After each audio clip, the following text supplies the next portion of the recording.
How many of you are my age, 50 and older? Hands up. How many of you do remember your parents growing up?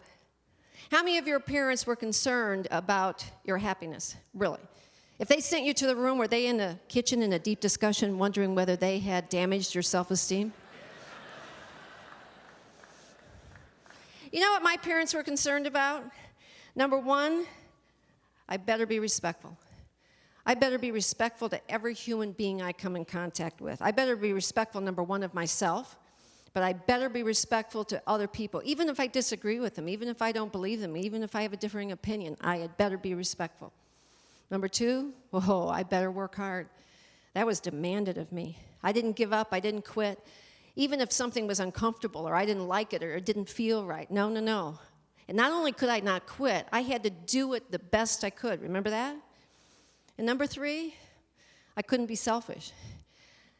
My parents absolutely demanded that I think about other people, not just make decisions about what was good for me, comfortable for me, felt right for me, but that I made decisions based on what was good for my church and my community, my coworkers, my colleagues, my friends, my family.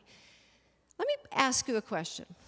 If we stopped worrying so much about making other people happy, and we started worrying more about demanding that they be respectful, that they be hardworking, that they be selfless, that they have compassion and empathy for other human beings, if that was our focus, if that's how we led by showing people how we worked hard, how respectful we were, how good we were, and how compassionate, would we then give people the tools to find what?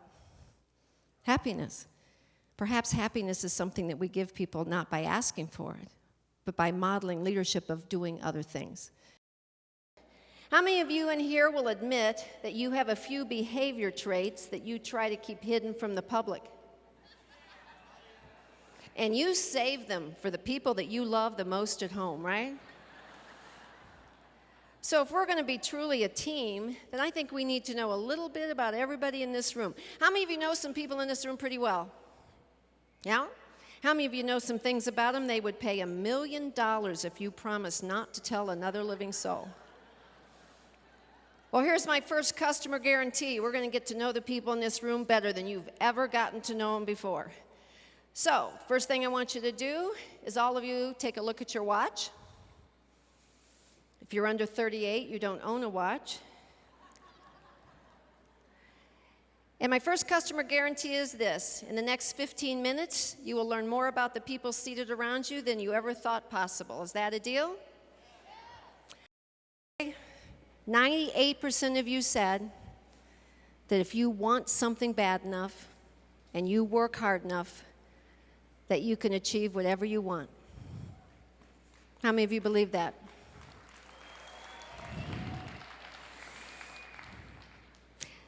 How many of you in here have experienced failure?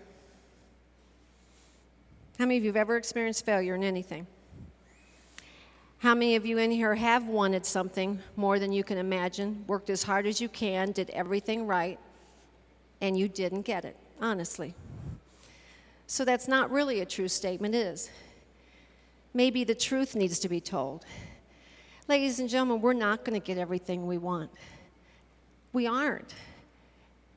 And sometimes I think we weren't meant to have it to begin with.